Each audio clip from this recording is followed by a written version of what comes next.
Yeah, who you got your money on? Put 5 in, homie, I'ma take it home. Yeah, put a fiver on it. Yeah, put a fiver on it. Hey, who you got your money on? Put 5 in, homie, I'ma take it home. Okay, welcome into the podcast. This is the Fiverr Fantasy Podcast. What's up, guys? ASMR edition. So we were supposed to do the RB2s for this episode, but I made a mistake. I forgot I had a home league draft on the day that we normally record. So we pivoted, and we are going to do not a mock draft, but a real life home draft. We're going to do our best to comment through the whole thing, but it's going to go a little bit faster than a mock draft normally would. So we'll do our best to tackle everything that is important during this draft, and we're going to talk about what we're thinking. So this is a draft that I am in. Carter isn't in it, so we are going to kind of tag team this, put our gigantic galaxy brains together and see what we can come up with, what kind of team we can make. For context, this is a superflex league, so that is a QB and a superflex position. If you don't know what superflex is, it is like a normal flex spot, but you can put a quarterback in it. So basically, it's a 2 QB league. It is tight end premium. So what that means is you're going to get, all the tight ends are going to get an extra half point per reception. And this is the big thing about this league that needs to be noted, are those two things. Everything else is pretty normal. 2 running backs, 2 wide receivers. And then on top of the super flex, there is an additional flex spot. So there's 2 flexes in a super flex. But the tight end premium thing is going to be the thing that I think is going to trip people up the most. Because here's my perspective on tight end premium, and I want to get yours. But really, all tight end premium does is, the concept is it's supposed to make tight ends relevant, but all it does is make the good ones that much better. And this is one of the things that we harp on, that you have to know your league format going in, because it is going to change how you draft dramatically. So with that being said, here's the context of tight end premium. Last year, Travis Kelce was the 8th best fantasy player in this format, which is 4-point TD and tight end premium. 4-point TD for QBs. That's including quarterbacks, right? Yes, that is including quarterbacks. I know. It was Travis Kelce and then Devontae Adams. He was the first skill position because of the extra half point per reception. So what that means is all of the elite tight ends are that much better, but all the other ones are irrelevant, because if you're not an elite tight end, you're not getting heavy volume. And if you're not getting heavy volume, tight end premium doesn't mean anything for you. Right. So we're not leaving this draft without one of those hefty boys, because if I can get the best skill position player point-wise in my tight end spot, I basically win the league. So we're going to hope Travis Kelce slips all the way down to 111 where we are drafting from. But like I said, this is a home league, so anything can happen. We have no idea what's going to happen, but we are excited nonetheless. So yeah, I thought it was funny that he said we were going to draft as a team, and then totally was just like, we're doing this. So, but yeah, I agree. We definitely should target one of the big 3. If you don't hit on those, it really isn't worth it. A lot of people end up reaching in these like mid rounds, be like, oh, it's tight end premium. Instead of picking my wide receiver 3, wide receiver 2, I'm going to pick Irv Smith Jr. in the 6th round because it's tight end premium. He's going to be good. But it ends up being a massive reach for a guy that isn't guaranteed production. So I think we're going to go after one of those big 3 dudes, which is Waller, Kelce, and Kittle. And if we don't hit on those, we might reach for Pitts just because Luke is a huge fan. Yeah, that's one of the things I was gonna say in redraft. I'm not dying to get Kyle Pitts because of his ADP, but I'm willing to. I'm not opposed. It depends on roster construction and format. So if I have great skill position players that I love, I'm not afraid to draft Kyle Pitts. I'm excited about him. I think he's going to be good, but there is the variance and risk of him because you don't know what he's going to be in the NFL. But I'm in on Kyle Pitts. So if we don't get a big 3 tight end, I'm definitely going to be eyeballing Pitts. I'm even down for Mark Andrews because I think he's going to be a solid spot. Yeah, he's definitely a bounce back candidate after his kind of like underwhelming, if you drafted him high, performance last year. But he is, especially since they had like a revamped wide receiver core at the Ravens, and they had all these promises of a pass first offense. And then sorry to interrupt you. Draft is underway. It was one of those surprise picks. Look out. Christian McCaffrey 1-1, not a surprise lock there. Now we're on to pick 2. Cannot believe it. So we're at 111, and this is superflex. So I don't think Kelsey. We do have Gorby in front of us, and he is he's the one that advocated for this league to be tight end premium. Sorry, I did that same thing I did last episode where I ate too much, and now I'm like struggling. I didn't learn my lesson. Dalvin Cook goes at 1.2. Cook at 1.2. So the tight end is still looking. They're following to us. We'll see, though. I mean, I know a lot of these guys before us, at least the guy picking right before us and the guy right before him, are big kind of tight end. I know the guy before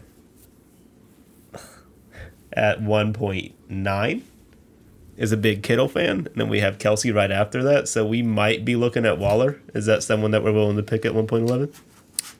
Yeah, I'm definitely not scared to. It's going to be, let's go ahead and build out our queue.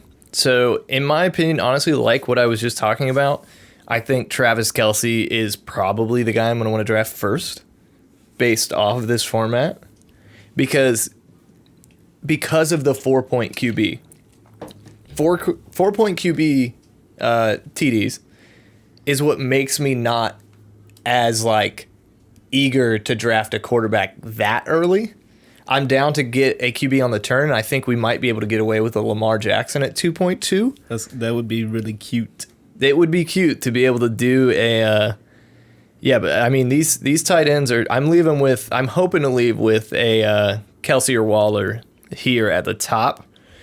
You've got Josh Allen. Kyler is another guy I'm really adamant about leaving with in this format because in 4-point TD, rushing QBs have such an advantage. Yeah, I was thinking once you said 4-point passing TD, the guys popped up in my head were the 3 guys that you just named, and then maybe we can kind of let Jalen Hurts fall a little bit and try to take a reach on him. And not reach, of course, but we'll get him at somewhat fair ADP. He's a guy with a solid rushing floor, and a lot of big top-tier fantasy football analysts thinks he's like a low-key QB1. So if we get him at a good, solid value, maybe like in the 4th or 5th round, I think that'd be really good for us. Oh, yeah, and I think we'll be able to as well because this is a home league. These guys might not be as addicted to fantasy football as we are. I'm on Twitter scouring for news every 5 seconds, getting people's opinions. And this isn't, please don't hear what I'm not saying. I'm not insulting my fellow league mates by any means.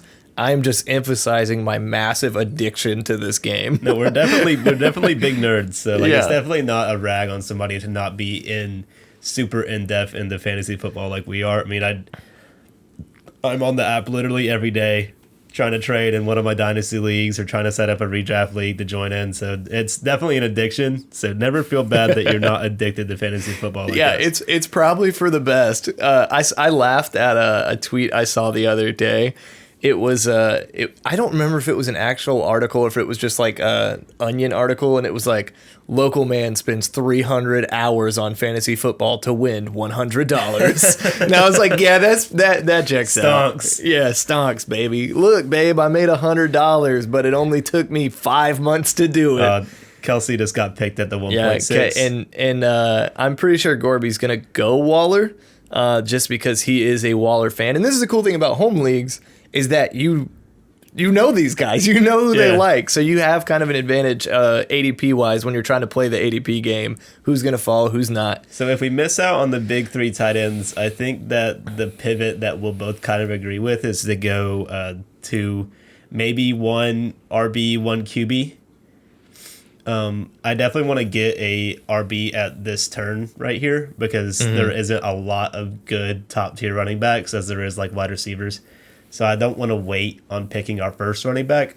We can kind of wait on getting the second one depending on how the draft falls, but I think we should definitely secure at least one running back if we missed out on the top 3 tight ends. Yeah, and I think the guy I'm looking at if I'm going to get a running back here is probably Zeke. I know we talked about him a lot on the first episode, how people are letting him fall. And so we're going to have to kind of decide what we're going to do here. Like I said, I'm not planning on Waller, but Lamar Jackson and Kittle are still here. So we're going to get one of our 3 that we like here. We're going to get Waller, Lamar Jackson, or George Kittle. Current draft update, we went CMC, Dalvin Cook, Pat Mahomes, Alvin Kamara, Josh Allen, Travis Kelce, Kyler Murray, Derrick Henry, and now we are 2 picks away. So we're going to get one of our guys. The question is, who? We might even end up with a decision. Who do we draft if multiple of these guys are left? Because you never know what somebody's going to pick. Yeah, I think the guy that's picking after us, since it is a home league, I've seen him play in a couple leagues with us before.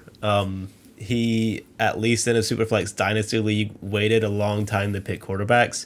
So I think if we were to pick one of our guys, we would let Lamar kind of fall to 2.2, and we would get the tight end at this pick just to kind of not risk losing that tight end. Yeah, I definitely would prefer. Yeah, see, that's what I'm talking about. Nick Chubb went. So we weren't. I was expecting. Yeah, I was expecting somebody to get sniped here. So we'll get either a tight end or a QB here. Love Lamar, love Waller.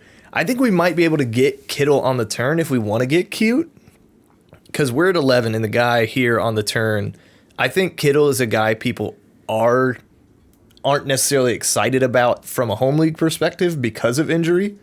So I think we have an opportunity to get cute if we want to. Well, you want to go both? Well, no, I'm saying if we wanted to go a QB, I'm not ashamed because it's Superflex and tight end premium of going QB tight end here. Yeah.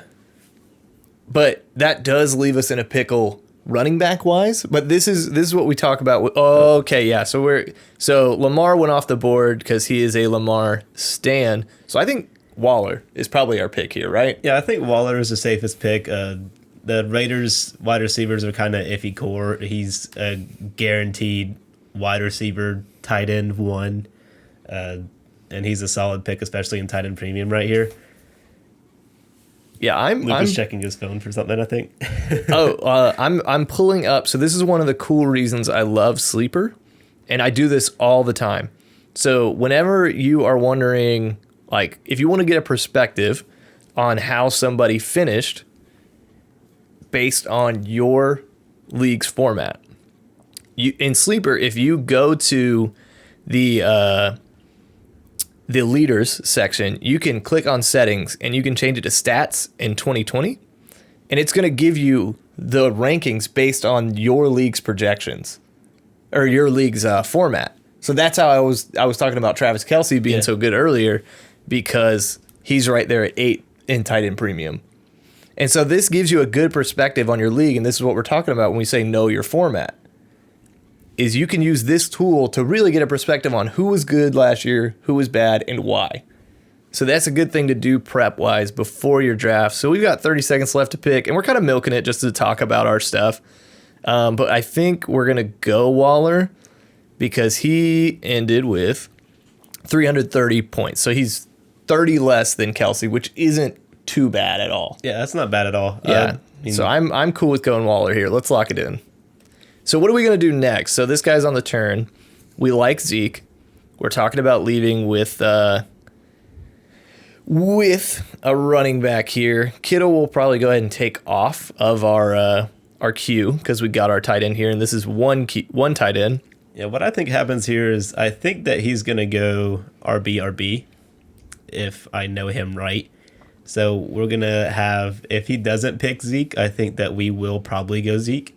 If he does go Zeke, though, it's kind of a decision between us to see if we want to take a quarterback at this point. It would probably be either Dak, Justin Herbert, or Russell Wilson.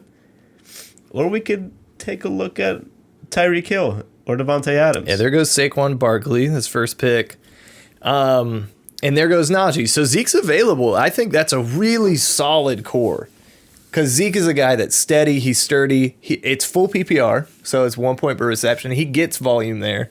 And I think this offense is going to be tremendous this year. So I'm not scared of taking Zeke here. If that's what you're feeling, let me hear your thoughts. Yeah, if we lock down a RB1 here, then we're not forced into a RB pick until probably like the 4th or 5th round if we want to really secure like a solid RB2.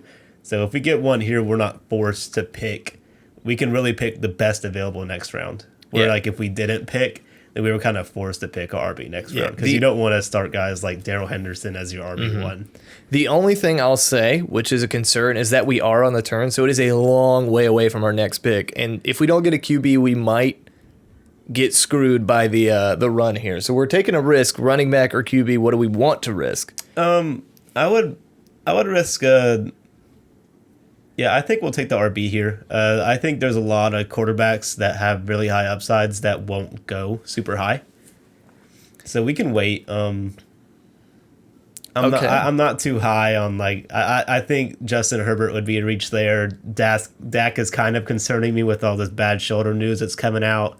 So it would be Russell Wilson or Aaron Rodgers, which are both good picks, but I feel like we might be able to get them on the bottom of the 3rd if we get really lucky. Yeah, so we went Zeke there, and I mean, like I said, that is a solid core. I mean, those are 2 volume hogs, studs at the talent level. Hearing nothing but good things about Zeke coming out of camp. And I know you touched on Dak a little bit with that shoulder news, so hopefully that does scare people off of him, because I would love a Dak-Zeke stack. And that's not traditional by any means. A lot of people think you have to stack with a wide receiver. But like we said, Zeke is a guy that catches passes, and that gives us a safer floor, because if one guy doesn't do well, it's probably because the other one did. So that really raises our floor, and which is a strategy you can have, and we have a ton of volume on our team. So we're a while away from our next pick. So let's just look at guys that maybe could fall in our potential. I'm thinking hopefully a QB. Tannehill is a guy I would not mind at 311 at all. We could even go something like, we could pick the old dudes that everybody's scared of. I mean, like Tannehill and Tom Brady would be like, dude, what are you doing? But like in a dynasty league, that would like make you scratch your head. But they both have very solid floors and QB1 upside and very good passing offenses. So I think, like, if that happened, I wouldn't be mad at it at all. We would have very solid quarterbacks. I'll be with you in a second. I'm chewing. I'm eating some za. Some frozen pizza. Some frozen pizza, baby. Throw that thing in the oven. So who went after our pick was Austin Eckler, which I think is kind of a reach right there. I was actually hoping that he would fall to us in the bottom of the 3rd round. That would have been cool. Yeah, I'm late to the Hurts train. We talked about him earlier. And that's a guy I do hope gets back to us, because I finally accepted my fate. I was out and fantasy Twitter yelled at me for months on end, pretty much since last year. And what I didn't realize is how much he ran the ball last year. So let me pull him up, and we're going to take a look at his stats. And there goes Justin Herbert. While I'm looking that up, let's talk about him for a second. You want to take this one? I don't like him there, if that's what you want from me.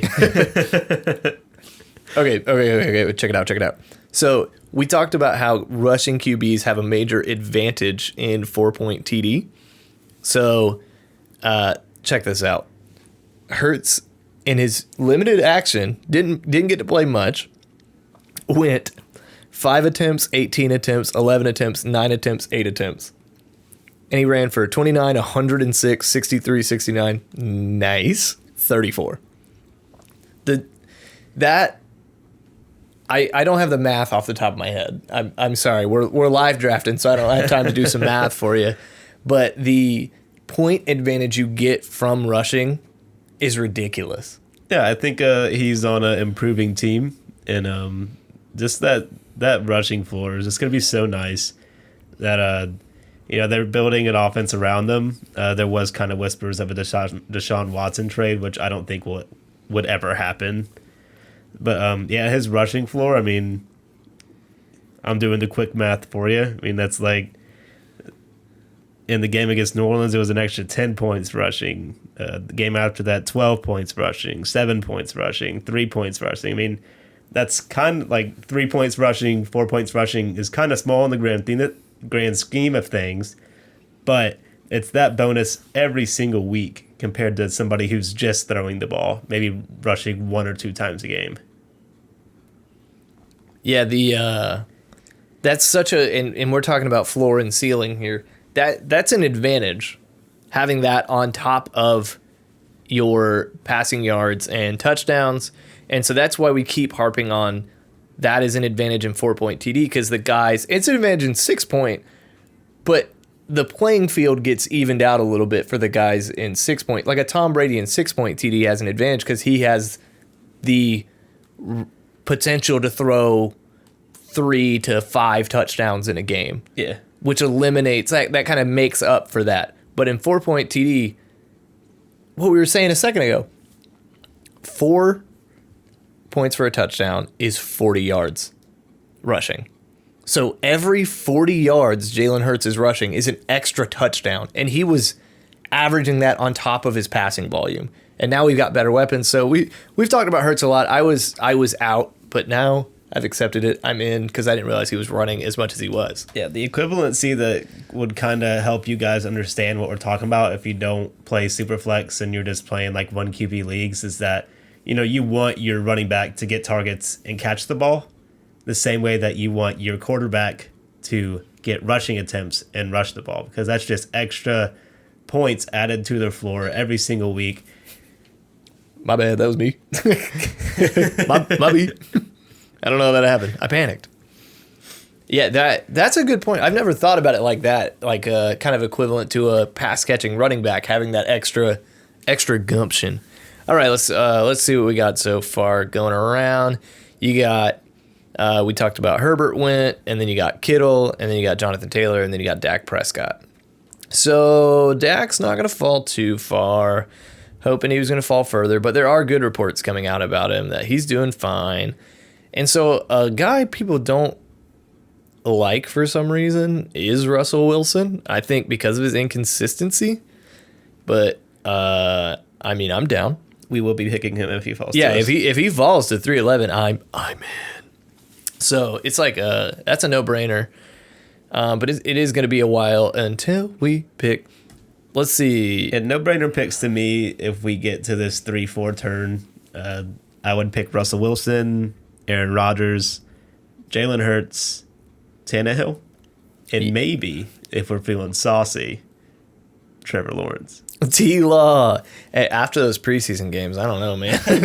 Like, I was the biggest, like, because I did it in best ball. I was drafting Trevor as my QB1 in best balls, because you got to get weird in best ball tournaments to win. Yeah. But after that, I'm like, man, I threw away a bunch of best ball tickets. It's just a big brain play from Urban Meyer to be like, look how bad our offensive play calling is. Yeah, we're terrible. Trust. Call an ambulance, but not for me. God, I hope you're right, because I can't take another year of being bad on offense. I can be bad on defense, which we're really okay on defense. I'll be fine with that. But if I have to watch 3 and outs and our defense get thrashed for another year, dude. Another QB target for us that we actually got a good Twitter question from our followers. He asked, I'm pretty sure he asked anyway, if we are playing in Superflex leagues, who are we targeting as our QB2? And I think that was the homie Tyler Baird. Shout out T Baird. And I think that in this draft, if we don't take one high, if we don't go like turn, quarterback, we should try to get Jameis Winston at a massive value. Because I was on pod last week on the record not but a week ago saying that the Saints were going to be bad. But I watched one preseason game, and Jameis Winston got LASIK eye surgery, and maybe I want to have some fun this year. So I think let's get weird. The Saints might still be bad, but Jameis Winston has proven that he can be on a bad offense and put up mad fantasy points. Yeah, I think he'll be he'll be really interesting. He goes slang that thing. Well, here's the thing about drafting Jameis. You're either going to win your league or you're not. Because if he does, like, he looked good both games. Because he played the first game as well. Looked. I was like, okay, all right, I see you, Jameis. But I wasn't in. And then I was glued to my screen watching the Jags getting torched. Marquez Callaway renewed my hopes in the Saints offense because I was out. I was like, they don't have anyone that's going to be the guy, but that's somebody that looks like could be the guy. Oh, yeah. In interim Mike Thomas. So Russell Wilson just went off the board. Oh, sad. But we did have a cute little wide receiver run there. So after Dak, we went Aaron Jones, and then some people got weird. We got Tyreek Hill, Devontae Adams, Stephon Diggs, and then Russ. Are we targeting a wide receiver at one of our picks at 3 or 4? For me, I don't think so. I feel like we can pass. We can get some high upside guys at 5 and 6. But I was just wondering if maybe, like, if we got lucky, maybe Hopkins or Metcalf or Ridley fall, and we start to have to think about things. Yeah, it depends on who's available, because I'd like to fill out these harder positions, which is going to be QB and running back. And I'm fairly confident in my mid-late round wide receiver picks. That's why I'm not in a rush. And especially in you want to wait on the old dudes? Amari Cooper, Julio Jones, Adam Thielen. I know you don't like him. I don't hate Thielen. I think Woods or Kupp. Either one, maybe both. I like massive values in redraft this year. I like Kupp a lot, and mainly because we haven't touched on it. I'm actually working on another video for our social, and one of the things that I was noting a lot was there was a beat reporter constantly going, "Here goes Kupp again. Here's Kupp and Stafford. Stafford keeps targeting Kupp." So I'm in because when Stafford locks in on a player, wide receiver 1. Yeah. Like whenever he finds his guy, they're gonna be good. So I like Kupp a lot, and I'll dive deeper into that on a later episode when we talk about wide receivers. The new Calvin Johnson, Megatron. All right, so we just talked about potentially Metcalf or Ridley falling to us, and they both actually just got picked at the beginning of the 3rd round, both over DeAndre Hopkins, which I think is kind of a stretch. But I'm not hating. I don't hate Ridley. I think because Ridley proved when he was playing, he had games where he's in and out of, but when he was playing, he was proving that he has wide receiver 1 upside, like the wide receiver 1 upside. Metcalf didn't have an excuse for when both Lockett and Metcalf fell off on the second half of the season. So him going that high right next to Ridley over Hopkins feels gross is the right word. Yeah, my thing on DK Metcalf is we don't know if that was like, he's obviously the physical specimen, and he obviously improved a lot in his 2nd year, but we don't know if that was like maybe his ceiling. Like maybe he's just a guy that can barely hit like wide receiver 12, and I'm not hating on that, but I would rather have that guy that could be like overall wide receiver 1. And maybe it's not a hate on him, it's just a hate on his offense, because they've always been a rush first team. Every single year, it seems they're like, oh, we're going to let Russ cook. And then, like, the first couple games they do, and it works. Yeah. And then they're just like, we're going to run the ball the rest of the year. And we're back to toting the right. Russell's shoulder hurts. We're going to give him the rest of the year off. Yeah, that's what it is. It's Russ's inconsistencies. But then again, we don't know what this new offense is going to look like in Atlanta. So, I mean, they're both guesses, but I'm lower on Metcalf than I am Ridley. I think Ridley has a chance to go to the moon. Justin Jefferson goes off after Metcalf. So I think we played it right, because we were worried. Well, I mean, I was worried about a QB run coming back, and there's still time for it. There goes Rodgers. We were worried about missing out on a QB here coming back all the way around the draft, but it looks like we may have played it right, because there's been we got a little wide receiver run going on. And I think people are going to start getting spooked about running backs, especially these guys with 1 QB already. So they might start picking up their first running back. Now at the 4.2, I'm thinking maybe if we grab a QB, we might eye a running back. And if we eye the running back that we hyped up in our last episode, I'm thinking we might pick Antonio Gibson. Yeah, that's a guy I have queued up right now. So right now in our queue is Jalen Hurts, Ryan Tannehill, Antonio Gibson, and I haven't talked to you about this yet, but Matthew Stafford's I was actually a going to guy. ask you if you would pick him over Hurts. I would definitely think about it. In 4-point, probably not, but I'm interested. Because I think there's no way the Rams traded that much for him if they weren't going to let him sling that thing. Well, I was in on him, but my concern, like I've been in on him all season. My concern was the defense. I was like, the defense is so good, they're going to have to run the ball. But then Cam Akers got hurt. They can't run the ball. And now they can't. And now Darrell Henderson's banged up. They got Sony Michel. And now Sony Michel's on the team, which makes me think the running... Nah, Sony Michel's decent. I'm not going to hate on him. It's just fun to hate on Sony Michel. Yeah, he's a good... he's a very decent running back. Yeah, he's a dude. In real life, he is a guy that can do well when healthy, but has a history of injury and yada yada. Oh, no. Gibson just got picked. R.I.P. That makes me sad.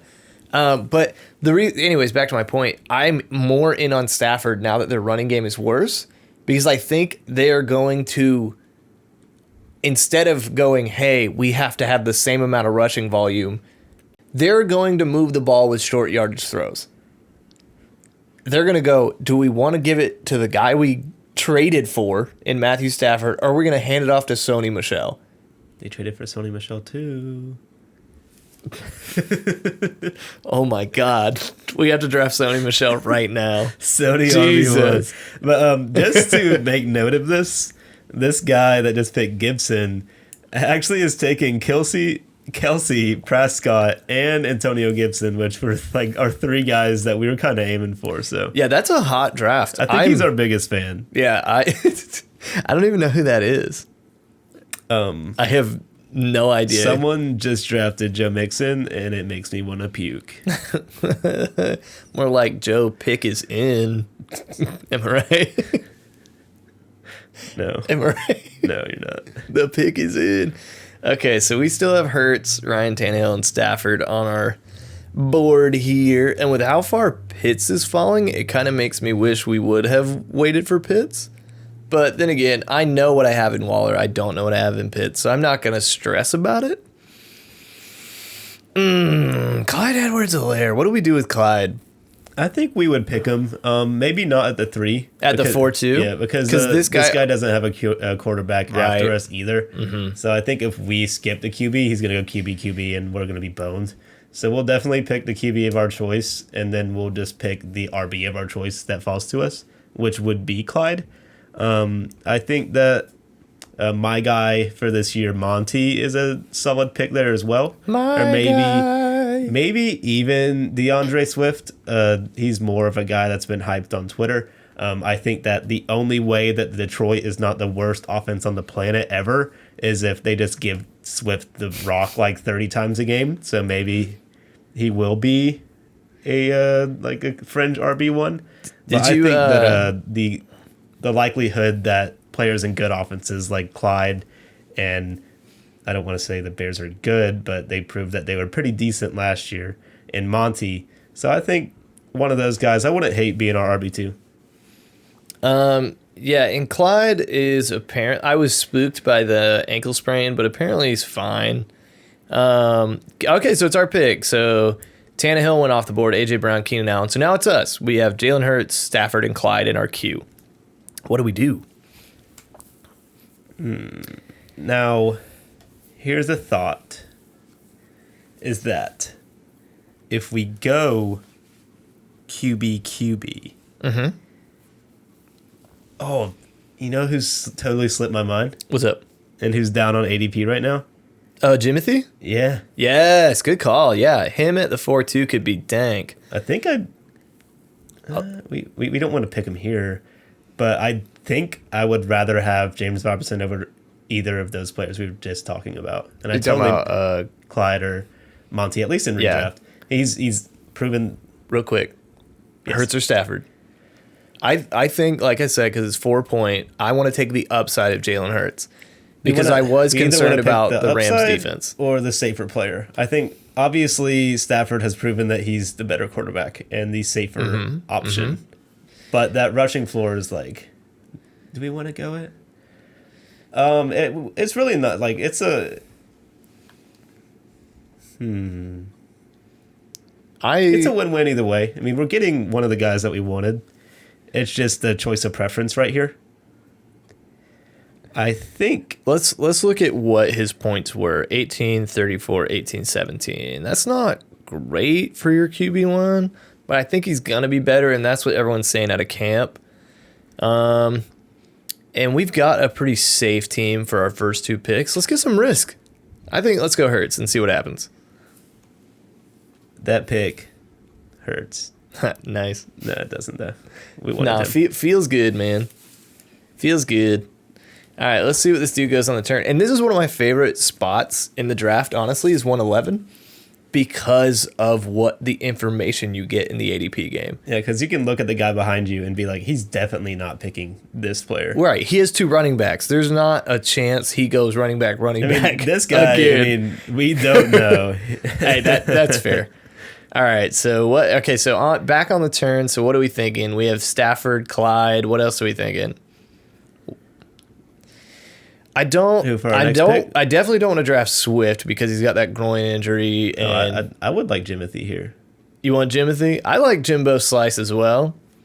We could get cute and see if anyone's going to forget and wait till he gets to like 5'11". I don't think so. I mean, there's a guy with literally a Jaguars Abby in the chat, and somebody actually did bring his name up in the draft chat. Oh, Burrow. Earlier. So we can get Stafford. We could get our 2 QBs right here. Because he went Burrow and McLaurin. But if we go Stafford, we either hope that we get cute and get Robinson. And I don't think that will happen. I don't think that's likely. And then we're hoping that the next like 20 picks don't have Clyde, Swift, or Monty. I would be fine with Josh Jacobs. I think that he's a safer pick than DeAndre Swift. I definitely don't want Miles Sanders. The only reason I'm not desperate to get James Robinson here is because I like LaVisca. I like Chark. Even Marvin Jones. Like, I like those players for fantasy later in the draft. And in redraft, you don't typically want to stack 2 skill players because then it gets weird with bye weeks and with just your floor there. I think he's a massive value right here, though. Joe Mixon went before him. All right, I'll go Jimbo Slice. You really think Jimbo? I think that if Etienne hadn't gotten drafted, and this was a regular redraft league, yeah, because that's what you have. That's the perspective you have to have. Yeah, is that Travis Etienne isn't here? If Etienne didn't get drafted, and we were just drafting that he didn't get drafted at all, I did it. We would get Robinson would be like bottom second round ADP. Yeah, Gorby's mad. He was hoping he'd fall to him. Mad. The guy after us was aiming for him. And then he goes Stafford. That makes sense. So this goes back to what we were saying earlier, that Tom Brady is going to be a real life serviceable QB for us if we need him. And there's a real chance he gets to 5'11". I think your process was right. Yeah, I think I just don't want to bargain on another RB falling all the way back to us at our other pick, because there still are teams that don't even have 1 RB yet. Mm-hmm. So I think the guy at 1.3, he has QB, wide receiver. I think he's probably going to go double running back here, and that's 2 of the running backs that we probably would want. So we were looking at like having to start Miles Trash Can weekly, Mike Davis weekly. Although we could have gone Javonte, I think that's better as like a guy that we can flex at the beginning of the year. It's talking trash. Pitts goes next, which at 4-4, and that's it's surprising, but not at the same time, because he's going anywhere from 4 to 6 rounds. Ooh, I hit the mic. Sorry. Yeah, if we hadn't picked Waller at 1, we definitely would have picked Pitts right there, I think. Oh yeah, it wouldn't have been hard, because if we didn't pick Waller, we would have had a QB. There goes Pitts. There goes A-Rob. Yeah, and so this is kind of the process. In full PPR, I'm not scared of finding points, if that makes sense, for our flex spots. So I'm getting the positional advantage in other ways. Yeah. So we have our running backs locked down now. I think depending on how the draft falls, we could pick one or two more high upside guys like Javonte Williams. And then we can start looking at guys that are still on the board wide receiver wise that I think have wide receiver 1 potential. Guys like CeeDee Lamb, Chris Godwin, Amari Cooper, Julio Jones is a value at his ADP. Guys like, not wide receiver 1 overall right here, but I'm thinking like T. Higgins, Brandon Ayuk, maybe Courtland Sutton a little bit later. These are all guys that I could see ending up as a wide receiver 1 or a high wide receiver 2, and we're getting them in the 5th, 6th round. So I think we're sitting pretty here. Yeah, we've definitely got a really solid core, and I'm not stressing about this draft one bit because Robert Woods, eternal value. Cooper Kupp looks like he could be good. I love Javonte. I can't pass him up. Every time I got to get my guy. Not necessarily that he's in need, but one of the things I like to do in redraft is if there is a guy available at running back that I can put in my flex, I like to do it because there is such a need for depth at the running back position in redraft leagues. Yeah, I always like to have 2 RBs and a flex RB, just in case. Running back is probably the most injury susceptible position. I mean, they get hit by 200, 300-pound dudes on every play. Of course, they're going to be the one that get the most injured. So it's always nice. It's like, it just makes you feel nice. It makes you feel comfy. I feel so like you safe. Look at your roster, I'm just like, even if one of my guys goes down, I can still kind of win this. Like, yeah. I can get this solid RB flex in, and then I can start picking up high upside wide receivers in later rounds. So I think that might be what we're going for. Monty just goes off the board. Clyde's fallen. I think it's the ankle that people are spooked about. But I imagine he'll probably go here because that guy only has 1 running back. There's a couple guys with 1 or no running backs here coming on this half of the draft. So I'm definitely not anticipating him getting back. There's a couple RBs that if they fall to us, I think that are just like smashes at this ADP. I get people hate Josh Jacobs. I would love to have him as my RB3. Chris Carson, would love to have him as my RB3. Miles Sanders is gross. Let me see who else we have here. How do you feel about Ronald Jones? How do I feel about Ronald Jones? I'm trying to fight the Twitter hype. Let me tell you how I feel. I don't. I don't feel. He can be our RB4. He cannot be. If he's our 3rd RB, he's the RB flex. We do not feel safe. We do not like our roster. Yeah, I don't want any part of that backfield at all. It's similar, weirdly enough, to the Patriots backfield, where you're just like, I don't know who to play at any given moment, because they hyped up Keyshawn Vaughn at the beginning of the season, and now they're talking about how Gio Bernard's going to play a big role, and everyone's splitting the carries, and they're going to throw the ball a bunch. So it's not something I want to be a part of. I definitely don't want to have to depend on that backfield in any capacity at all. Yeah, any of these guys here, these edgy kind of guys that are like big debates on Twitter. We got like Edmonds, Mike Davis, Miles Trashcan, Kareem Hunt. Guys that, admittedly, I think they are kind of bad, but they do have high upside. So I don't hate the picks if we do end up getting one of those guys as our RB3, although I'd much rather pick up like a wide receiver right here. Yeah, and we still need our QB2 as well. So we've definitely got some needs to fill, but so does everyone. That's the thing about Superflex is you have a need somewhere. Yeah, the initial QB one is over.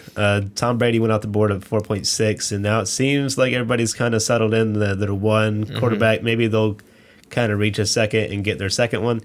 But I like the guys that potentially could fall to us. How do you feel about taking a brief look at some of the rookie quarterbacks? Who are we eyeing value-wise? Sorry, repeat that to me. One of the homies was texting me in the draft. If we're looking value-wise at rookie quarterbacks, who are we eyeing at this 5, 6 turn? Gotcha. So one of the guys I think that is going to be a big value that he's going later than he should because he's not going to play the first game, and that's Justin Fields. Because Matt Nagy is going to sacrifice Andy Dalton to Aaron Donald, and then he's going to let Justin Fields play the rest of the season. I mean, that's literally what it is. There's no other reason that Nagy is going, hey, Andy Dalton's still going to start. Like, he hasn't done anything. He's done nothing in preseason that showed you he's better than Justin Fields. And yeah, so I was laughing at the conspiracy, but now I'm in on it. Yeah, I think we're talking about later round value picks. I mean, we have a guy at Jalen Hurts that we think could be a QB1, and that's why he took him for the upside. And if we're thinking we want to dig down deep and get like a value like round 8, round 9 quarterback instead, I think we should eye guys like Jameis Winston, maybe Mac Daddy Jones. Ooh, yeah, I'm not opposed as Mac as my QB3. And I wouldn't hate the Darren Waller, Derek Carr stack. Yo, get in the car. There goes Fant. Sorry for the audible reaction to that pick, but I am Noah Shant. I shan't be drafting him. And it's not because he's not talented. It's the injuries. It's the injuries and the crowded core. Really when he showed success last year, it was because he was without Cortland Sutton. And they were a bad team, so they had to throw the ball. So I just, and he's already got a quote unquote leg issue. You know what I have an issue with? Drafting him in general, so I'm not gonna. You can't make me. Yeah, so what we predicted kind of happened on this bottom turn right here, the two teams that we kind of thought were picking RBs did. So Josh Jacobs went before Clyde, which I disagree with, even though I like Jacobs. Yeah. And then Clyde went right after. Noah Shant got picked, and then we're waiting on the pick again. I do not see Swift falling to us. I'm going to be, even if he falls, I still don't want him. Really? Yeah. I mean, that groin spooks me, and it's a bad team. Maybe at 6. At 6, I think I'd be willing to, but at 5, I don't want to. And then I'm looking at guys like Dobbins and Carson. To me, in redraft, I'm actually not the biggest J.K. Dobbins fan. And I'll go more into detail on our player rankings, but I am not a fan at that ADP. So we're really looking at Chris Carson. So I think that we might pass on running back here and just go maybe go QB2 and then wide receiver 1 right here. And then we'll try to get a value running back a little bit later. Yeah, I think the only way I'm interested in a running back here is Dobbins. Because he's good enough to be in my flex. Yeah, the upside is definitely there. Yeah, that's it. Like, Swift has risk, Carson has risk, Miles Sanders is gross. So it's like Dobbins, even though his ceiling is capped, he's gonna be good, and so I'm willing to draft him here on our picks, but I'm not like I said, I'm not dying to get a running back here. I'm really needing to fill out my QB. Yeah, I feel like, but if we pick Dobbins at our first pick, then I feel that kind of forces us to take a wide receiver here. We are wide receiver waiters. The pool is just so deep. There's like 20 dudes that could be a wide receiver one, like 24. Like there's a ridiculous amount of dudes that are really good. So I think it's always smart to wait unless you can get like Tyreek Hill, Devontae Adams. But if we don't pick one on our turn here, we might be shooting ourselves in the foot. Are you talking about wide receivers? Yeah. Yeah. It's QB and wide receiver that are the need for us here. Mike Evans and TJ Hawkins. So that is interesting from the homie at the 1. Still has 1 QB. And the guy at the 2 has no QBs in a super flex. Bold strategy, Cotton. Let's see how it plays out for him. He's going to be a Teddy Bridgewater, Derek Carr starter. That's that's the risk he's running. So yeah, he's got studs, but like What is that? At what price? At what cost? Yeah, so that'll be interesting to see what happens with his team. We'll definitely be eyeing that because that's a good social experiment for people that haven't played Superflex. Because I remember the first time I played, and I was like, I'm gonna get cute, and it was zero QB. I went zero QB because I was like, I want the good players, and I was a late round QB guy in single QB, and then I ended up with Matt Ryan and Teddy Bridgewater as my starters, and I had zero fun. And now he's tanking in that league.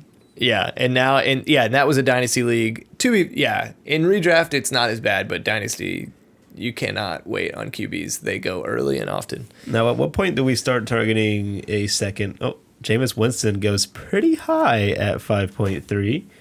Kind of a reach. But, that's high upside pick. I don't hate it. I would have liked him in a little bit better value, though. I'm eating pizza again. Sorry. I was going to ask if it was unprofessional of me to go get another drink. You're just broadcasting that you're eating pizza. I'm eating pizza. So I will go grab a drink. I'll be right back. Yeah, no, this is a long boy. We're in for the long haul, seeing as it's a draft. So I'm not stressing if we got to take potty breaks and stuff. Hey, can you get me a grab me the cloth? Yeah, that's fine. I'd like a water, please. All right. We're going to take a quick break, and we'll hop back in whenever it gets to our pick.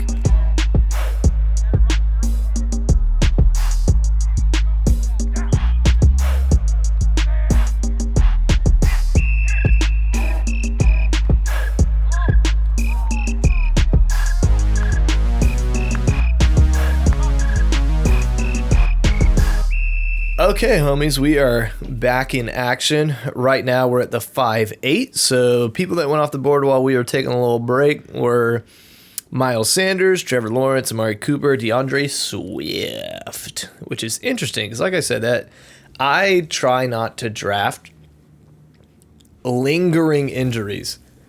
So guys with hamstrings and guys with groins. Now, the question is that we are 3 picks away, and Dobbins is still on the board. Do we risk it to get the biscuit? I think Dobbins would make it. If he gets to us, I think he would make it to the 6-2. I don't think, because the guy has Barkley and Najee, and he has such a need elsewhere. Yeah, he seems like a guy that wants to fill his team. Yeah, so I wouldn't be opposed on risking it getting to the 6-2 if he ends up making it to the 5-11. I would rather go QB. You don't want to wait. I think we can get value at QB. I feel like if we decide to wait so long on wide receiver, we're just gonna end up starting scrubs. Yeah, we don't want to get too cute with it. And everyone except one guy has at least one quarterback. Okay, so there goes Dobbins. Well, that's fine. There's the headache. It's gone. So we don't even have to worry about making a hard choice like that. Yeah. But this is a note. This is a teaching point. Have the headache early. You can't panic if you know what you're going to do when it gets to your pick. So don't be the guy that looks on his phone and goes, oh, I hope he was making it to that point. Because there's a lot of times they're not going to, like what just happened. Speaking about getting cute. So wait, before we get cute, we got to figure out this pick. I think what I was going to say is that we get cute QB-wise. Talk to me. And I think I would rather like picking Chris Godwin and Julio Jones right here. Are you out on Julio Jones? I'm out on Julio. I don't like injury. He's already hurt, undisclosed, new offense, and I think we can get the same production elsewhere because it's not like he's in Atlanta anymore. He's not in an offense that throws the ball at the top of the league in terms of volume. He's in Tennessee. He's a great player, but old and hurt, and I don't want to take that risk when there's guys like Godwin, Cooper Kupp, and Robert Woods like we brought up earlier. Are we thinking... So if we get cute and wait on QB until our next picks, are we considering taking Chris Carson on the bounce back at 6? I don't think so. So I think if we're not taking Chris Carson, we might want to take a look-see at Hot Lockett. Hot Lockett. I like Tyler Lockett. Is he hurt? What happened here? Oh, he's got a groin. That's it. I'm out. Because I'd rather have Cooper Kupp.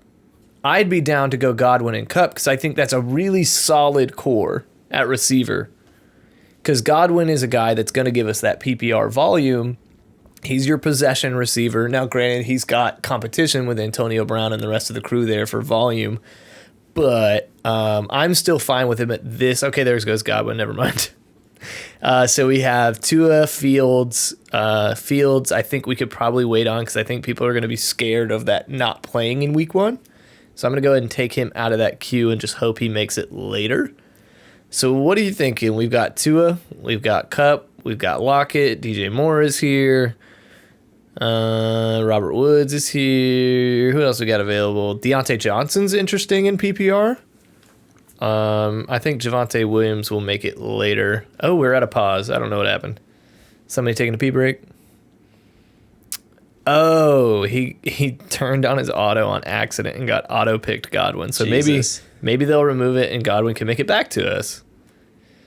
That is something that may or may not happen. Sorry, guys. I'm a manager and got texted this long rant about the place that I manage, so I was tuned out and reading it. So that's my fault. It's all this guy's fault. I don't know what they're gonna. Oh, he's drafting and changing his ceiling fan out. Incredible. What a guy. That's such an adult move. Just yelling at your significant other. Babe, who's available? Read the top five. Tell me when it's my turn. Just whenever it says you're up, let me know. That's so funny. Wasn't he the same one that was in one of our drafts? He was driving to Atlanta or something. Yeah, he was. And his we're up. And the missus was drafting for him in the side seat. So here we go. We can get cute, or we could play it safe and go Tua. We could go Kupp and see what happens to us on the turn. What do you think? I like Kupp a lot. I'm very interested in Kupp. Yeah, I think that we go. I keep hitting the mic. Sorry, guys. I think everyone is kind of content with their QBs right now, besides the one guy at the top. So it's we might have 3 more go off the top, and then we have guys maybe we want to wait on Ryan Fitzpatrick. Yeah, I like Fitz a lot this year, so I'd be fine with having to start him. So I think if we pick the QB right now, Tua, honestly, in my mind, Tua's ceiling, at least in redraft, is right around Fitzpatrick's ceiling, and we can get Fitzpatrick 2 to 3 rounds later. So I think we pass on Tua. Okay. And get the high upside wide receivers Kupp. I like Kupp a lot.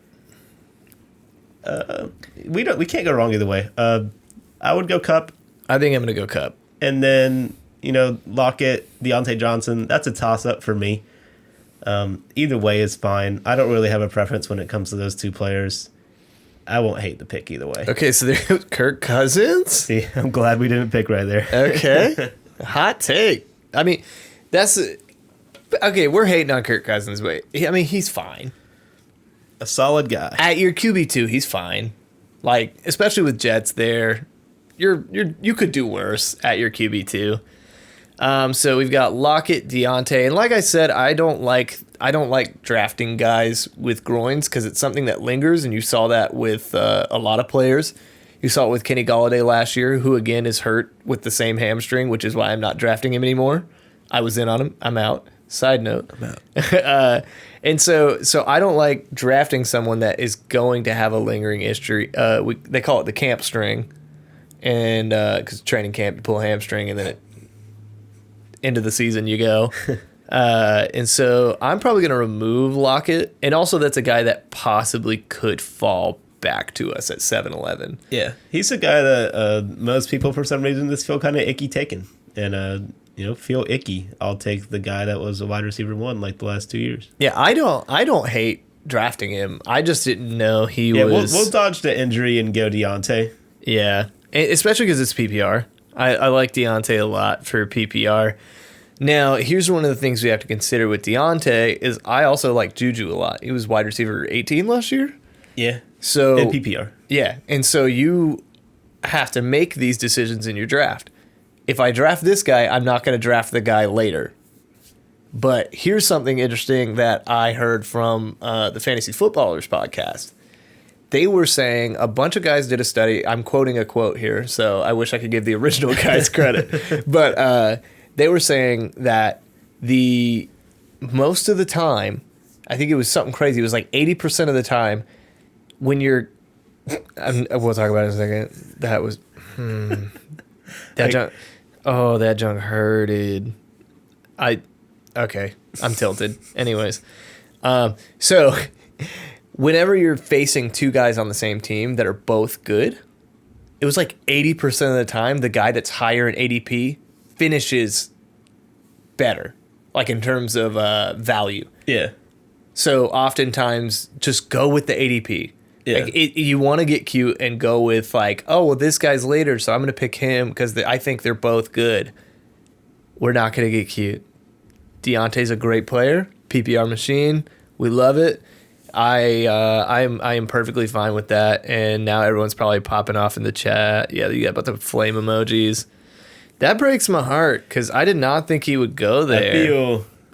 I feel echoes of table talk. I feel like somebody sniped us here. I'm feeling some type of way about that pick. I'm like, come on. Who let the cat out the bag? Who did it to I us? know that guy's not listening to the podcast. Nah, it's all right. We're not going to get tilted. I wanted Javonte Williams. I love him. But here's the thing about playing in 800 leagues. I have him in 799 of them. I'll live if I don't get him in this league. And this is one of the things you gotta go with the draft. So we have to now plan accordingly. We can't get Javonte later, which I was hoping to get him 7-11, 8-2. But that's all right. I mean, this is a home league, and everyone knows that I love Javonte Williams dearly. So we're moving on. There goes Deontay. There goes Robert Woods. Yeah, let's start eyeing our next picks here. So, yeah, I think I think this is where we have to start putting a QB, 7-11. Yeah, we have to at least get QB2. And then, like, I'm really glad we got 2 RBs. Because I hate all these guys left. Yeah, honestly. This is why. Okay, there goes Jamar Chase. Interesting. Yeah, there goes Julio. So this is where you got to start. This is where you win your draft. Honestly, if you hit in this 6 to 10, 11 range, you're making it to the playoffs. If you hit on a player here, you're in. Yeah. Assuming you avoid injury. But I think we really want to target the highest upside guys available right here. So I'm thinking, if T. Higgins falls back to us, that's a smash. Tyler Lockett, injury kind of concerning, but at the same time, wide receiver 8 last year, wide receiver 13 before. Kind of, he's obviously a favorite target of Russell Wilson. Adam Thielen might get the old guy discount. I know you don't really like him this season as far as like TD regression is concerned, but at the same time, the last 3 full seasons he's played, he's been wide receiver 9, 7, and 10. Almost a guaranteed wide receiver 2, and we would be getting him in the 7th round. So I think he's a guy that we should be eyeing right there. There goes DJ Moore. And then, of course, we need to start looking at our QB2. Guys in this range, Matt Ryan, Baker Mayfield, Tua, who we were thinking about picking this round. So if he falls to the next round, we are feeling great about that. Yeah, we played it right. I like Fields a lot because I think he is going to... If he doesn't see it, he's going to run. He's not a guy that's going to throw it away. Yeah. He's going to try to run the ball. So I think he's going to have more volume than people anticipate. So I like Fields a lot. And even if we have to start our QB3 the first game, because like we said, Andy Dalton is starting the first game, that's fine. I'm fine with that. I'm not panicking. Okay, DJ Moore, Tyler Lockett, we got a little wide receiver run. We definitely made the right call kind of starting this run a little bit. Going Cooper and Deontay Johnson. Yeah, so if we had skipped wide receiver there, we would be boned. we would be having zero fun right now. Because I mean, this is what I like about our team. We have a really, really, really solid foundation. The floor is here. We're not gonna have a lot of players that will lose us a game on this roster. Yeah. So I think, like you were saying earlier, we have to swing for upside here coming up. I mean, I guess we really haven't recapped our team, and now we've got enough players to where people might have forgotten who we picked. So we'll run it off the top. I mean, obviously we got Darren Waller at 1.11, tight end 2 on last year. It's a tight end premium league. Just the obvious pick right there. He's guaranteed targets. He's proven that he is one of the top 3 tight ends in the game. We got him at the end of the first round. This is the obvious pick for us. Now we got Zeke as our RB1 at the top of the second round. The best floor, I think, out of at least proven floor out of any of the guys in his range. He had like oh my God, he's terrible year last year and was still RB9 in PPR. Not terrible. At our third pick, Jalen Hurts, which got a little negative buzz in the draft chat. We got kind of flamed for that pick. But we got flamed? We did. They made fun of us. I don't pay attention to the haters, to be honest with you. But a solid rushing floor in a superflex league that is not 6-point passing TD. We definitely could have picked a worse player right there. So I don't hate the pick at all. And then He said Luke is on crack right now. I think the James Robinson pick, honestly, if he is as good as he even like somewhat as good as he was last year, I think that might be the value pick of the draft. An RB1 in the 4th round, if he ends up an RB1 like he was last year, I think that will be amazing for us. And then Cooper Kupp and Deontay Johnson, which we just kind of picked. So if you guys forgot that, what are you doing? Yeah, I'm not worried about Jalen Hurts, especially one of the reasons I've been coming around to Jalen Hurts is I like Devonta Smith a lot. I love his talent, and I love what I've seen from him in camp. We haven't seen him too much in preseason, right? I think he played like a little. Yeah, he played the first game. I won't speak because you're obviously a much more attentive preseason watcher than I. But I think he missed the second game because of a stomach illness that people thought was big brain. Well, that was Jalen Hurts that had the stomach bug. Devonta Smith was a little banged up. But he's fine now. He's back at camp running routes full speed, so I'm not stressing about any injury. I think he's talented. We like what we're seeing out of Jalen Reagor.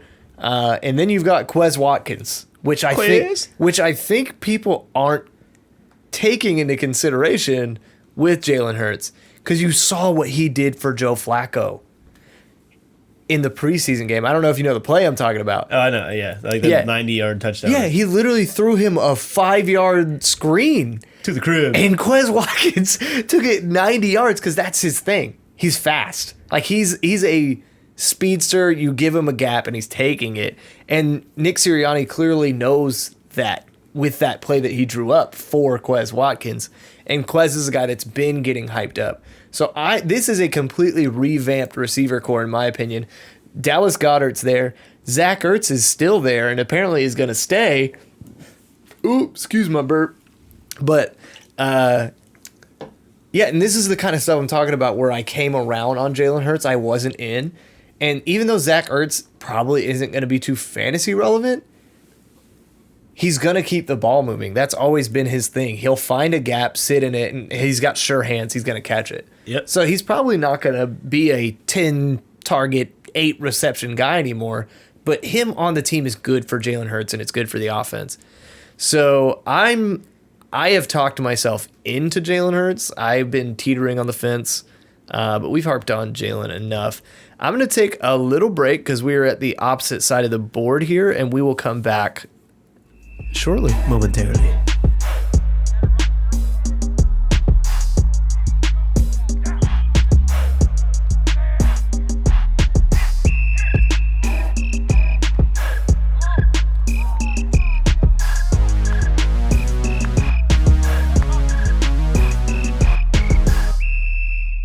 So who are we picking as our guy here? You got Ayuk, Sutton, Smith, Debo, Robbie Anderson. There goes Devonta Smith. So you have Ayuk and Sutton, and Debo Samuel and Robbie Anderson. Who we thinking? I'm a fade Robbie here. I don't think he belongs in this tier of players. I don't think his upside is high as these guys. Especially with Terrace there. Yeah. So Ayuk and Debo, to me, in redraft, it's more of a preference. They both get looks just in different ways. I think Preference for me, I like Ayuk a little bit more. Yeah. And then Cortland Sutton, we talk about fading guys that get injured. I like his upside, but if I had to choose between the upside of a guy who gets injured every year and a guy that hasn't been injured yet and showed flashes of great upside, I think I'm going to go Ayuk here and not feel too bad about it.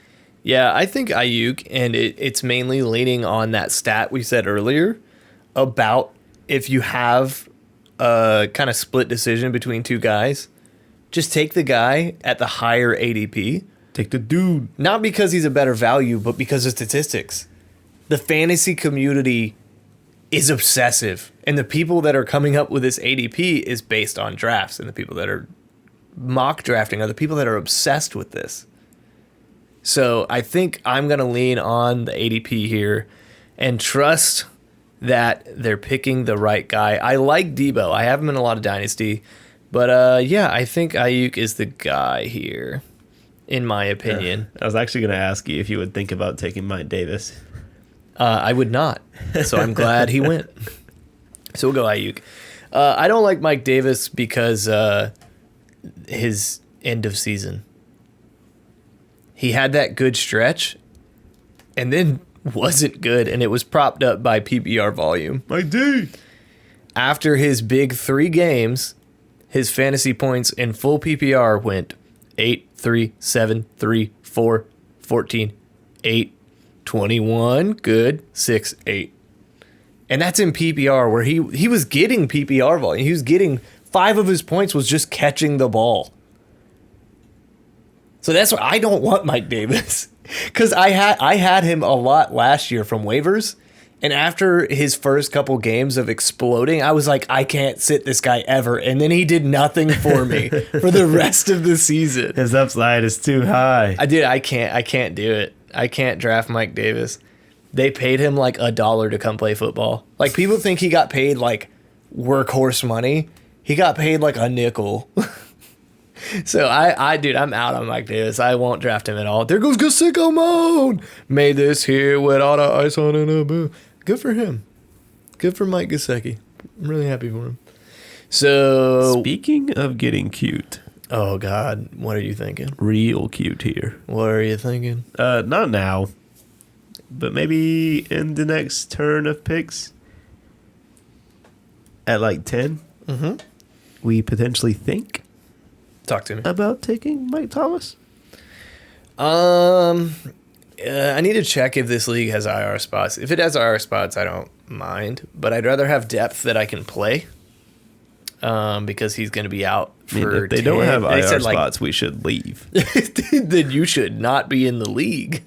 You should quit. Gasicko mode.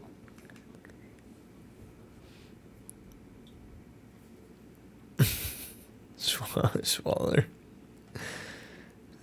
Stinky. That pick was stinky. We could still get Sutton if we want to get cute.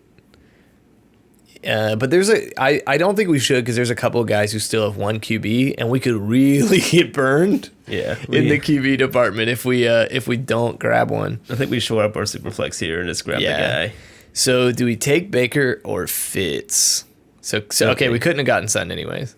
And I'm not even gonna click that because I might risk picking him. I think like you were just saying earlier, ADP is there for a reason. We just kind of let ADP be the decider here. Okay. Baker's on a better team. Let's do it.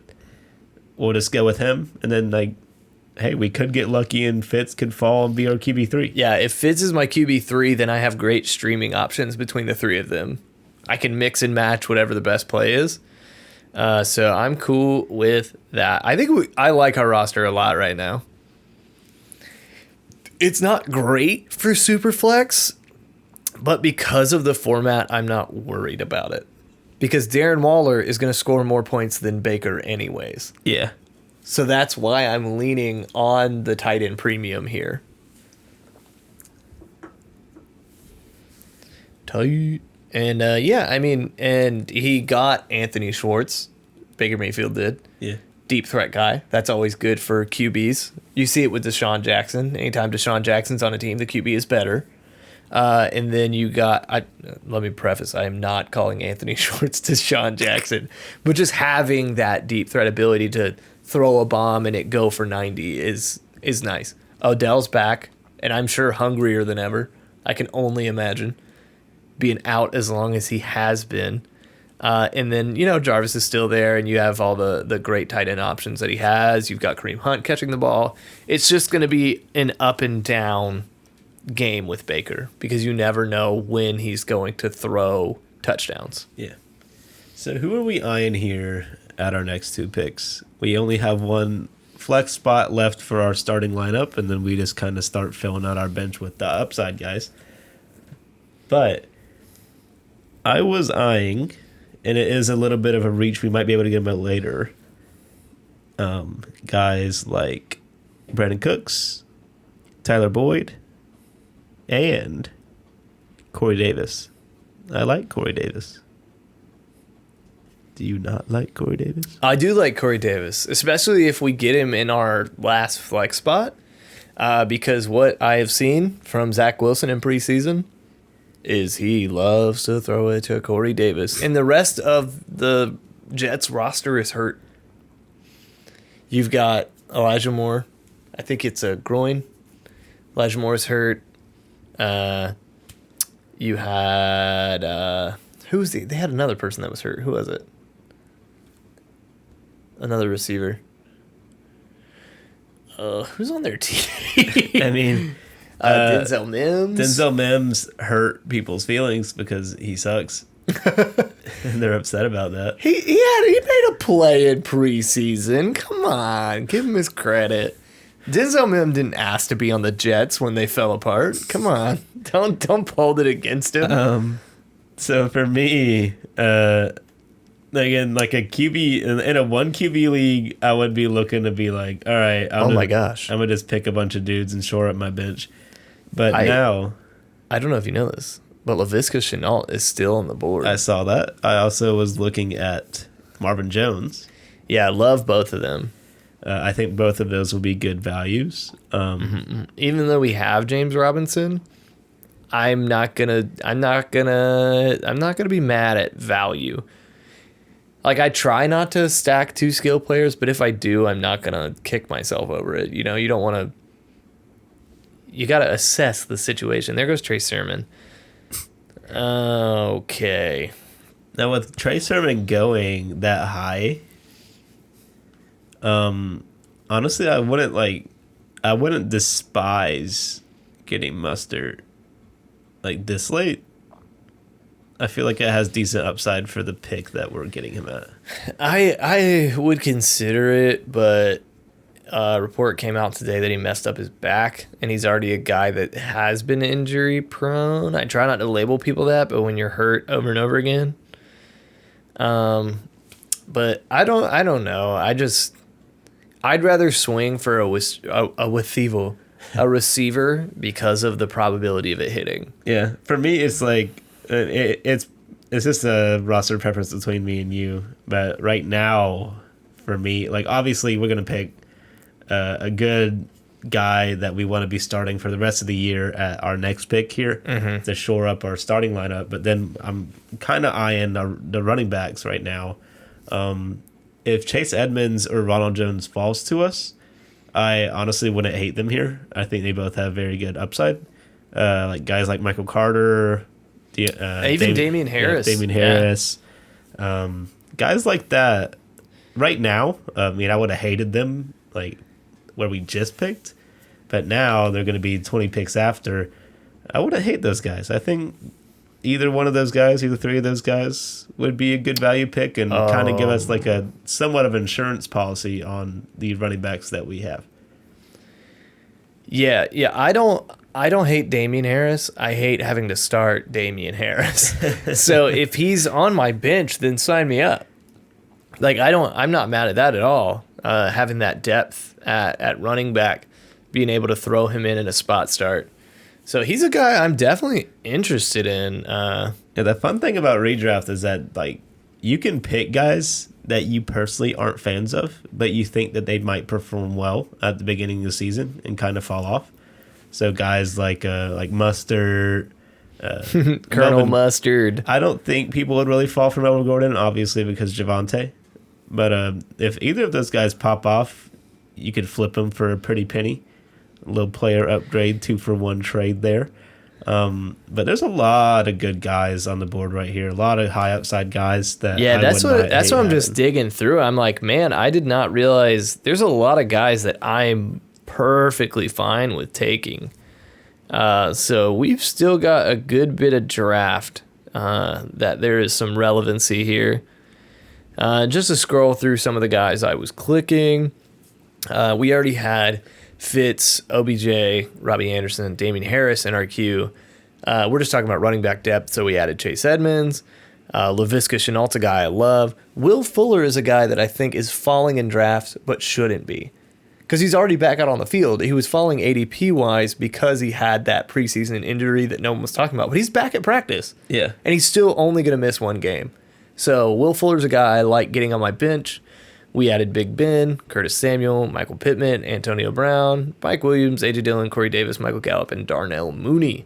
These are all guys that I am very interested in getting coming back around here in quite some time, to be honest with you. We got a little ways till our pick. Yeah, like Mooney, we could probably wait until like honestly like 12. Yeah, 13. yeah. I'm just yeah. building the queue. Yeah, that was just scrolling through. I was like, who do I even like that's available? And when do we start thinking about grabbing like a second tight end?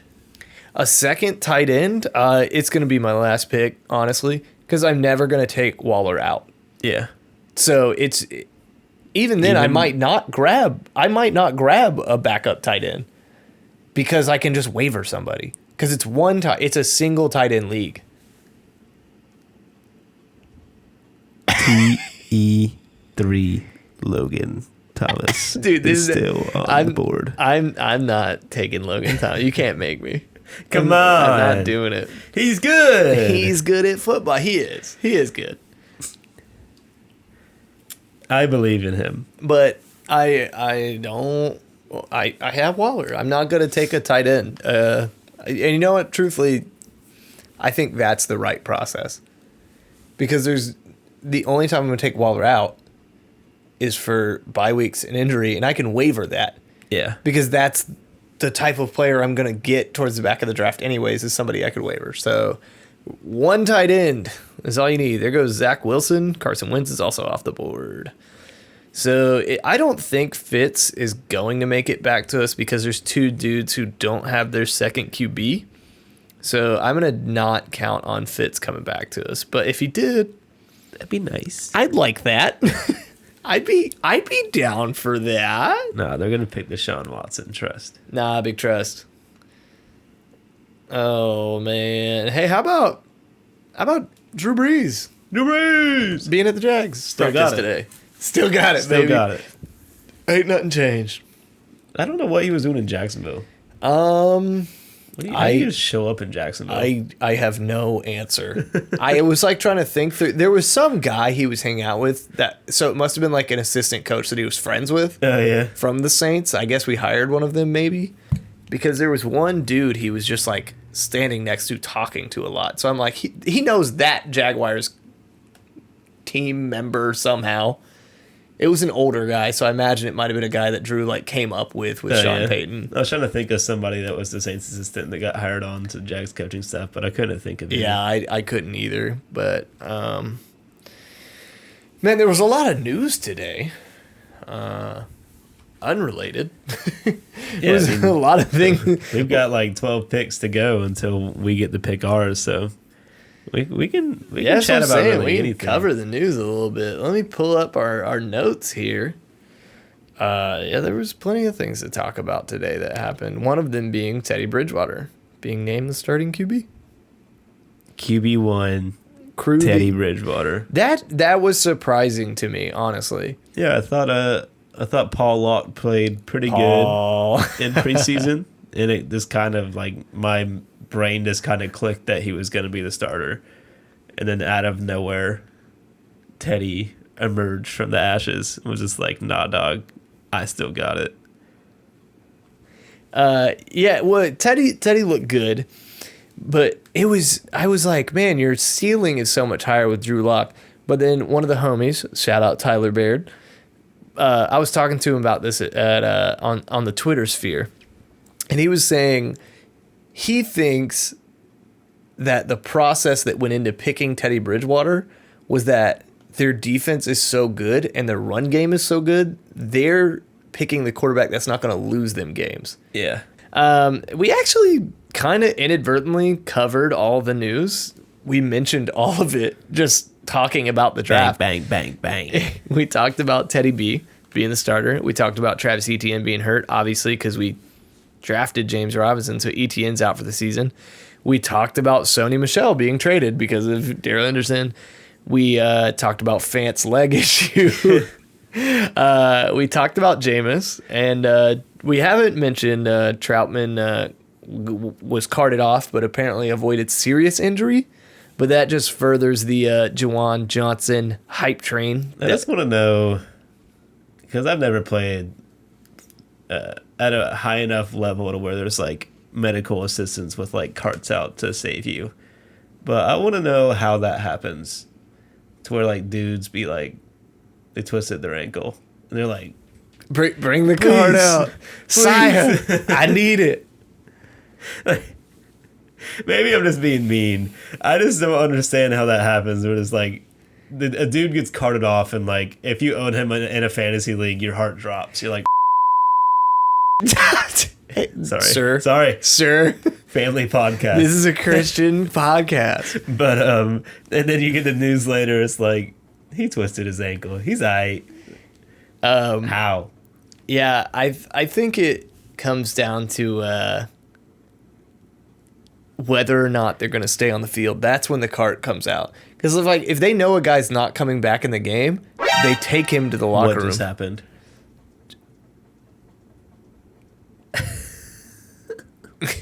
Is it Chubba or Chuba Hubbard? I don't know how to pronounce it. Chuba Hubbard in the 9th round. Over. Before. I try not to flame people on their picks, but picking a backup running back in the 9th is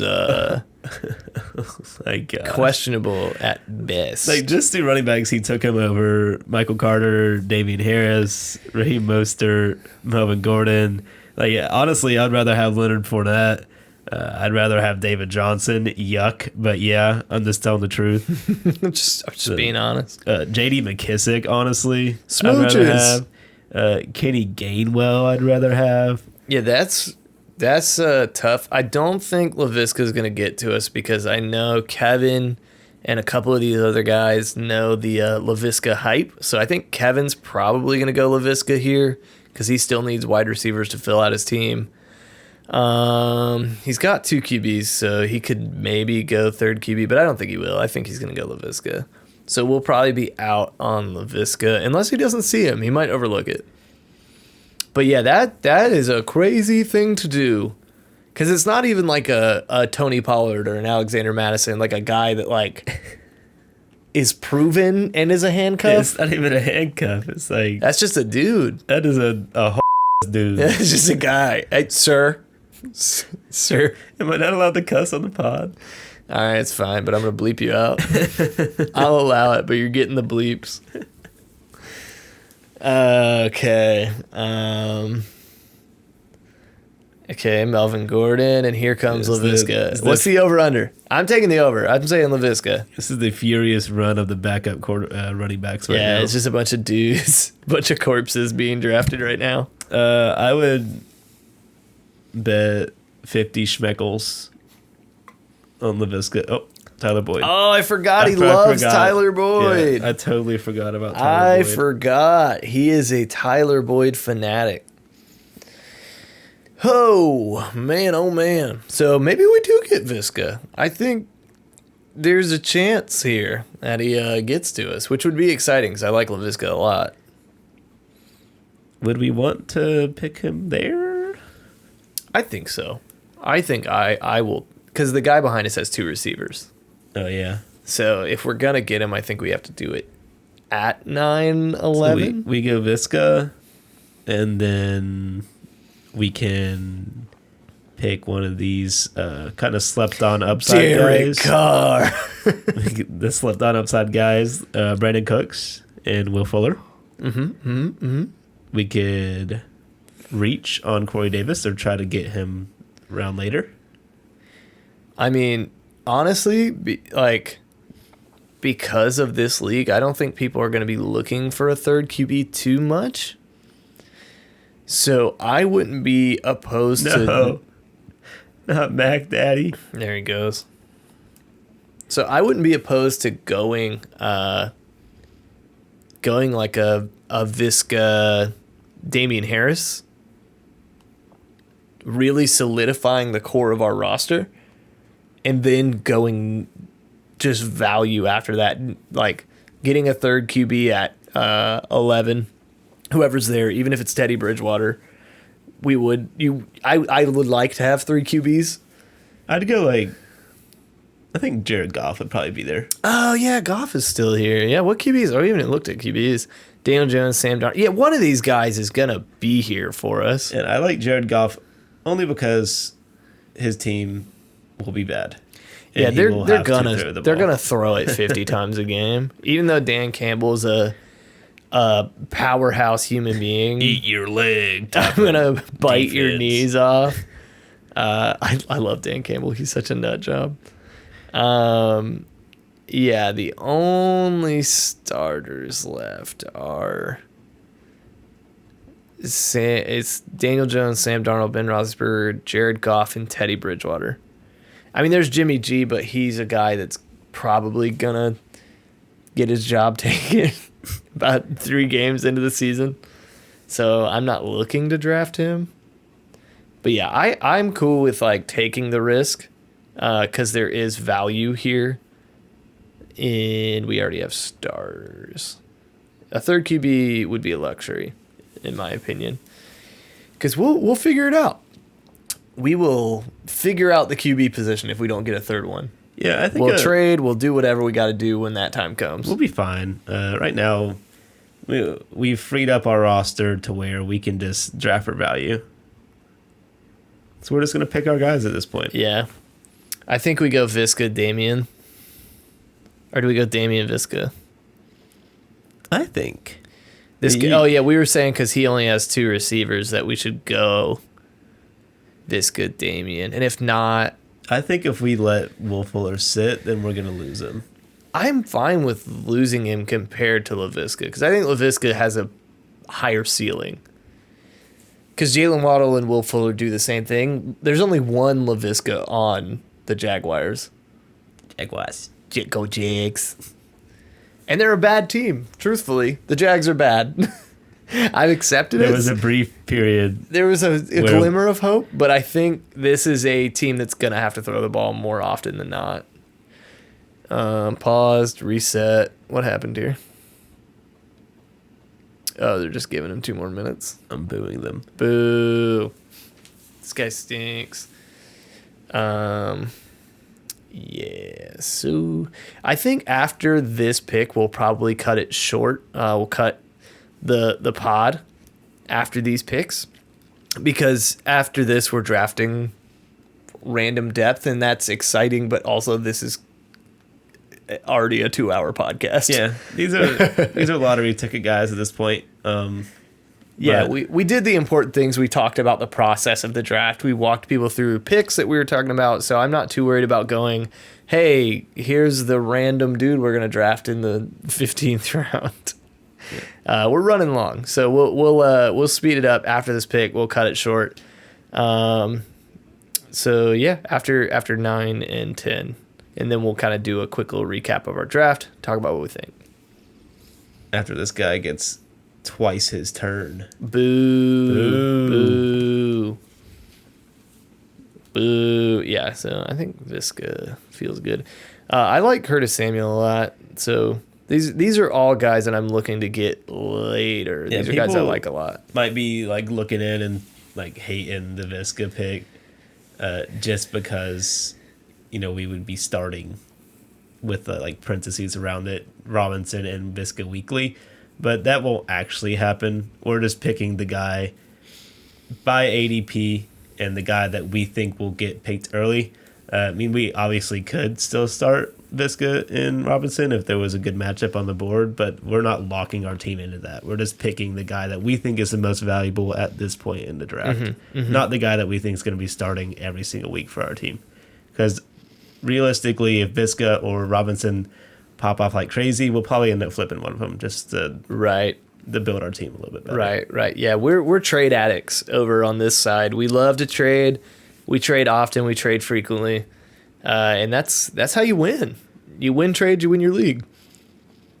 So, except for something I did last year, I traded at the very beginning of the season. I traded Josh Allen for Dak Prescott. Legendary.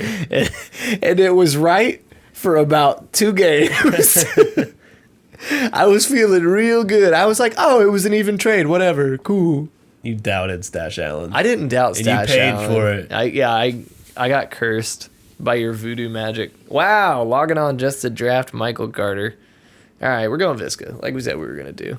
I wonder if this guy's a Jags fan. He's got James Robinson and LaVisca. I wonder.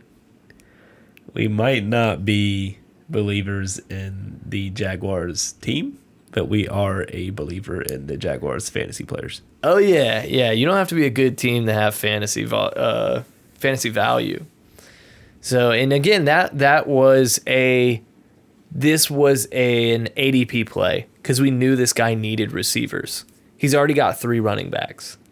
He's only got 2 receivers, so this was definitely a play on what the guy on the turn had.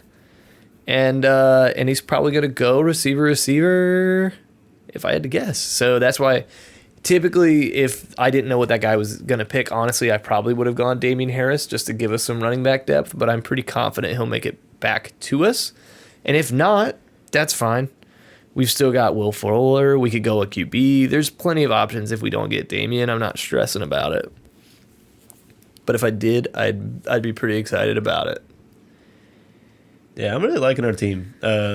Everyone feels safe, and everyone feels like their ceiling is very high. So it's like, how do we lose? Yeah, our weakness is just at QB.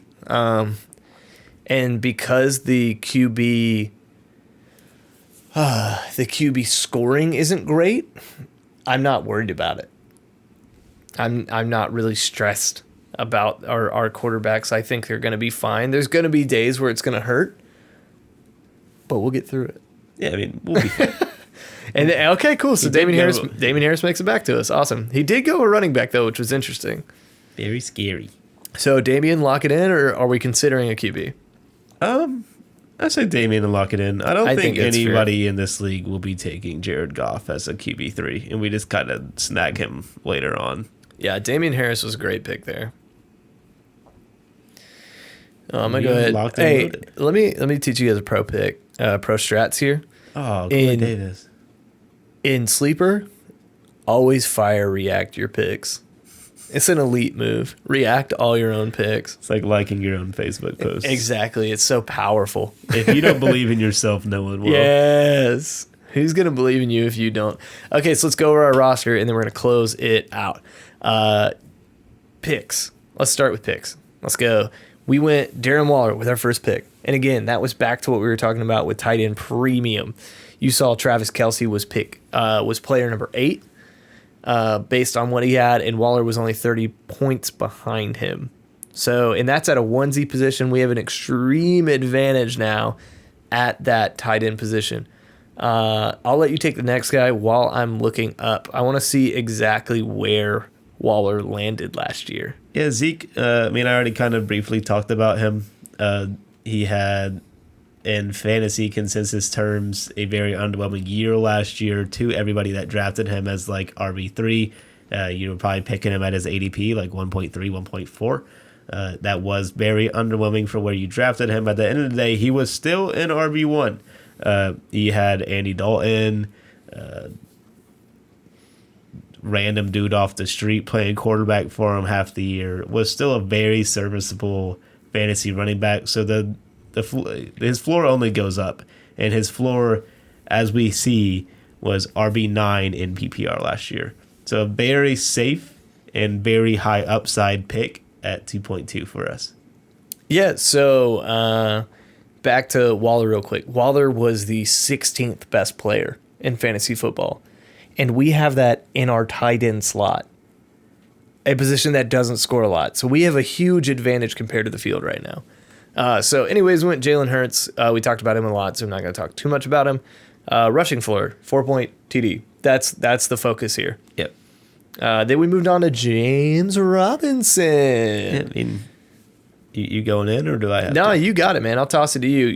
You were the one that brought up Jimbo because you were smart. I was looking at ADP, and I was completely forgetting about James Robinson. Yeah, I'm really glad I looked deeper onto the list. I was like, how could I have forgotten him? Because I just wrote the RB2 tier list, and he was on there, and I was like, he probably deserves to be on the RB1 tier list if, like, after this ETN injury.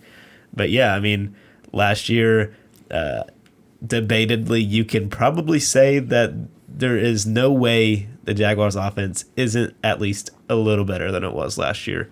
And James Robinson last year was RB7 on the year. 38th overall player. 38 overall player, and we got him In the fourth round. in a 12-man league.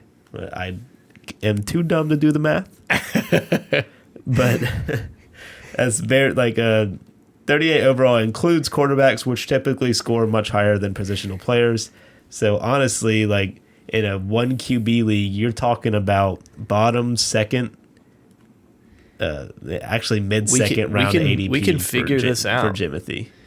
because we're gonna look at the flex position here and see where James Robinson landed. Thank you, sir. I got you. He was the 20th flex position player. Yeah, so that's hot. That's great value in the fourth round. That's the definition of value. Yeah, welcome to the SS value. All aboard. Fun fact, never mentioned that. That was the original name for this podcast. We were going to go with the SS value, but we pivoted because my wife said it didn't make sense. Pivot. And, oh my God, there's a Marquez Callaway sighting. Holy guacamole. That's insane. A deep dive. Wow, that is something that early. Also Okay. a Higbee sighting. The Tyler Higbeast. Yeah, got a little tight end run there. There goes your boy, Logan Thomas. Anyways, so back to our draft. We went Cooper Kupp, which is a guy I'm going to dive into a lot coming up I'm going to make a post for social, and then we're going to talk about it on the pod too when we get into wide receivers. Yeah, we'll hold on to that one. We'll hold the analysis for that one until later. Preference pick for me, I would have rather had Woods, but I will let Luke speak his mind. I obviously don't hate the pick because I allowed it to happen. Yeah, so the biggest reason I went Kupp over Woods, so you constantly have to make that decision pretty much every year because they go right next to each other every year. But the biggest reason was the rapport out of camp. Because it's a new QB, you don't know what their habits are going to be with the new core, and I was just seeing Kupp over and over and over again. And he's the younger player, and he's the guy who typically scores more touchdowns. Didn't last year, but often does. And you saw that when he was a top 5 finish. He scored 10 touchdowns that year. So Kupp is a guy I like a lot. And so, yeah, that is why I picked him over Woods there. And we already had such a great floor. I wanted a little bit more ceiling in our roster construction. So it just made sense. Yeah, our next pick was Deontay Johnson at the turn at 5. Yante. A very safe pick in PPR. He's a very exciting player to watch if he's not dropping the passes that he gets.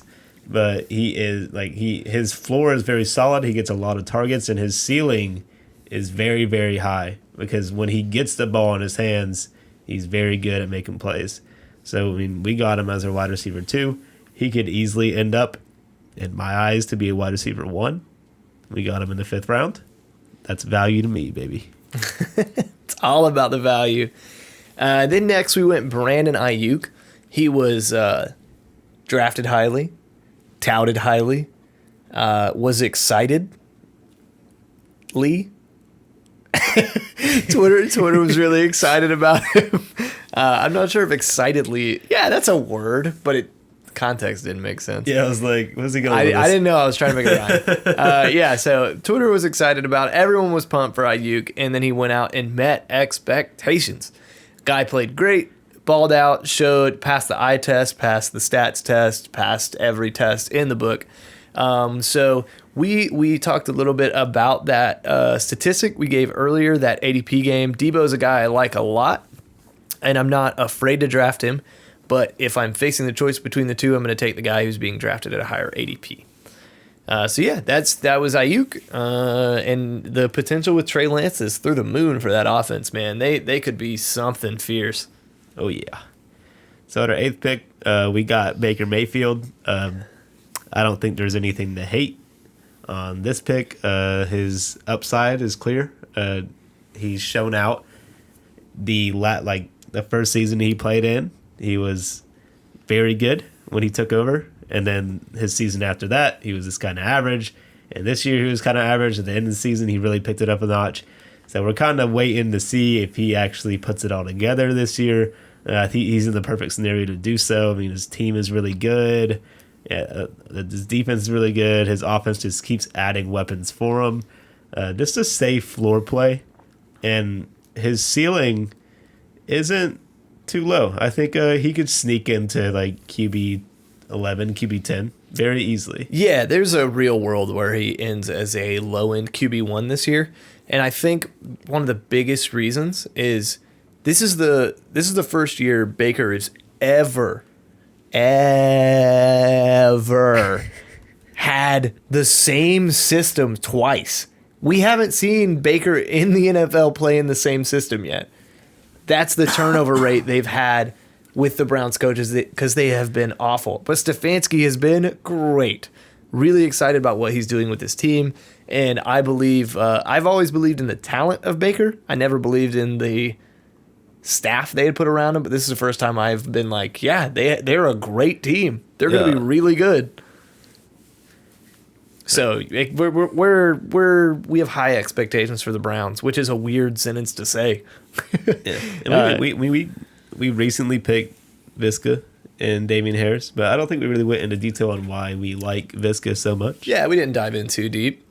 So I'll let you go on Visca, then I'll close out with Damian. Yeah, Visca is a guy I've been drafting everywhere, and the reason being is he's good.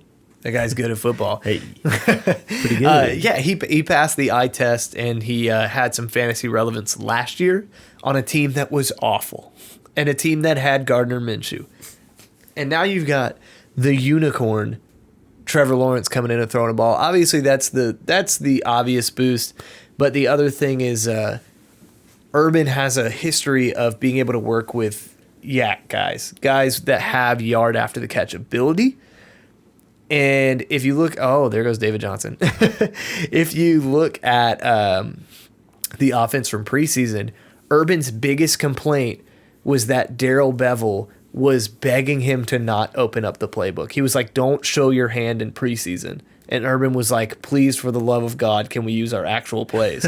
So my thought process is that he wants to get more creative with his guys. And I think you're going to see a lot of bump passes, the little... Yeah. Just right in... Yeah, like the Chiefs do all the time. Yeah, the Chiefs do it all the time. I think you're going to see a lot of that with Laviska and a lot of it with Chark, some of these yak guys, the speed guys. So I think Visca is going to be the underneath guy here. They need someone to take off the top, so they have Chark doing it. Marvin Jones is probably going to be their possession receiver, and then your underneath guy that's going to be your playmaker is going to be Laviska in the offense.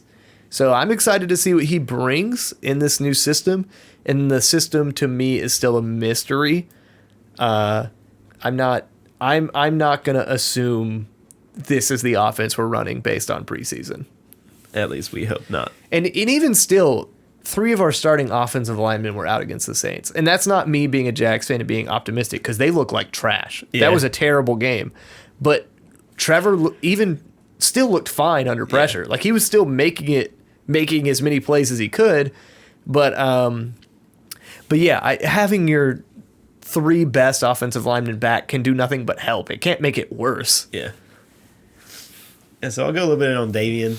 Damian, he's just kind of a hype guy. He got a lot of positive preseason camp coming out of last year, actually, and then into this year as well. It's getting a lot of positive buzz around him. I think, honestly, I would have picked him at this spot even before the Sony Michel trade, but after it just kind of frees up a lot of that guaranteed, because the Pats like to have the gadget RBs that catch passes. It seems like J.J. Taylor is going to take over that role, kind of split it with James White. But I think when they want to pound the rock, they're going to give it to Damian Harris. And having those guaranteed 10, 12 touches a game, perhaps, I don't hate it, especially since we don't have to start the guy every week. He'll just be our plug-and-play running back whenever Zeke or Jimothy are out on a bye, or maybe they just get roughed up one week. But he's a pretty good pick right here. I like his upside. He's solid RB2 candidate. We have him as our RB3, got him in the 10th round. Pretty solid pick. Yeah, so that's our team as of so far, and we'll probably cut it off before the pick actually gets to us, but there goes Will Fuller. So we're probably going to eyeball a QB here, and then what do you think? Do we take this is probably something we'll have to touch on. This is important. Michael Thomas. At this point in the draft, we're at pick 11. What do you do with Michael Thomas? I'm probably picking him. If it's my team, I think we have enough depth to get cute. And there are IR slots, so that makes me a little bit more okay with taking him, because you can take him here, put him on IR, and then still pick up a player. Yeah, I mean, our wide receivers right now are good enough to where even if he is out for the entire season, he'll our team will still be fine. But if the pick pays off and he comes back 80%, I mean, we can't pass up on him. All the news from him is that he's ahead of schedule on his injury. He's recovering well. As long as he doesn't Antonio Brown his way out of starting again for the Saints. I think right now, maybe grab our guy at 11 and see if he falls back to 12. I think he will, but we might pick him here just to kind of be a little bit edgy. But I mean, what's the hate about getting a guy that was the consensus wide receiver 1 2 seasons ago and really only dropped because he got hurt last year in the 11th round? Yeah, and I'm confident enough in our starting roster to where I think this is a team with playoff potential. We've drafted well, and I'm confident in it, so I'm not afraid to draft Thomas and hold him for the late game, or hold him for even trade value when he starts getting announced that, hey, he's going to come back this game. Yep. So I'm not scared. I maybe might wait until 12. Maybe. I don't know. We'll see. So I guess, we're here. We got to our picks. We might as well do it and close it out. Yeah, we're picking Michael Thomas for you guys. We're going to do it for the brand? We're doing it for the brand. I'm just going to take one little glance. So these are the guys I have queued. Obviously, the 5 QBs left, which we can wait until 12. But there's also Rondale Moore, who I like a lot, Jalen Reagor, Gabriel Davis, Bryan Edwards, Jacoby Myers, and Michael Thomas are all the guys I have queued. And I think every guy in this queue is going to be gone by the time our next pick comes around. So out of this list, we have to make a decision. Yeah. I am not comfortable with Mike T going to anyone that isn't us. Because if we pass on this pick now and then he goes to somebody else and he comes back and he's healthy and balling, we're just going to hate ourselves. Yeah, we're going to get flamed for it, but I think it's going to hurt us in depth, but I'm confident in us in our waiver ability and our starting roster that where I can waiver a guy that's going to be useful. So I'm fine, because the only reason I'm doing it is because of the IR spot. We have an IR spot, and that's the only reason I'm picking him here, because I have an extra roster spot now. So I'll do it for the brand. That one's for the homies. Yeah, if we get flamed on that one, I'll take the blame for it, because I did push it, but yeah, you were kind of rooting for it, so I'm gonna trust you. I mean, what's the hate about that high upside of a pick at round 11? I see we're at the point in the draft where no one flames anymore because everyone just wants it to be over. We're just like, I'm done with this. I'm so tired of drafting. Whatever. Okay. Real quick, last thing before we close out. So we have to pick a QB here. What quarterback are we picking? We got Ben, Daniel Jones, Sam Darnold, Goff, and Bridgewater. I'm thinking Ben. I'm thinking Ben. I wouldn't hate Goff, though. That's if we get him. This guy still hasn't gotten his third QB. So, and I think that gives us a cool stack with Deontay, too. Yeah. So Ben's my number one choice. Maybe smash it when they're playing against the Jaguars. Yeah. Don't say that to me. Come on, man. Okay, so we're gonna pick a QB, and that'll be it. Do you want to plug our socials real quick before we go? Yeah. So the main social, obviously, this is the Fiverr Fantasy Podcast. So we are on Twitter at FiverPod, at FiverPod. And then we also have Instagram. We're on Instagram. We'll be posting a lot of short form content on that, just kind of some player profiles and stuff. And that is Fiverr_fantasy at Fiverr_fantasy. So that is it for us today. If you made it this far, as always, thank you so much, honestly, for hanging out with us. It has been an absolute pleasure. Hope we helped you maybe understand some different formats, because this is a very different draft. So maybe you're doing a superflex for the first time. Maybe you've never done tight end premium. But just thank you so much, and we'll see you next time. Hi guys. Put 5 in, homie, I'ma take her home. Yeah, who you got your money on? Put 5 in, homie, I'ma take her home. Yeah, put a 5 on it. Yeah, put a 5 on it. Hey, who you got your money on? Put 5 in, homie, I'ma take her home.